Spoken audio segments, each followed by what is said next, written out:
കൊല്ലം ശൂരനാട് കക്കാക്കുന്ന് ചിറ്റക്കാട് ക്ഷേത്ര പരിസരത്ത് യുവാക്കൾ ചേരിതിരിഞ്ഞ് ഏറ്റുമുട്ടി. ജോലി സംബന്ധമായ തർക്കമാണ് കലാശത്തിലെത്തിയത്.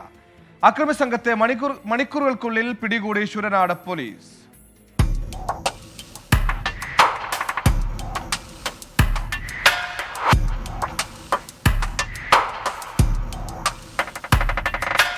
ഇന്നലെ രാത്രി 9 മണിയോടെയാണ് സംഭവം.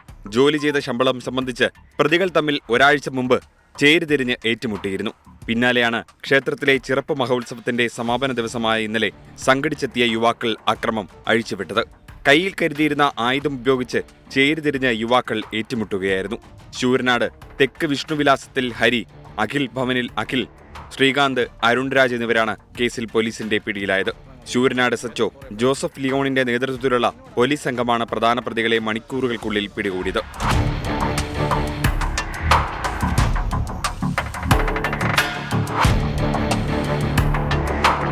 കോടതിയിൽ ഹാജരാക്കിയ പ്രതികളെ റിമാൻഡ് ചെയ്തു. 24 കൊല്ലം.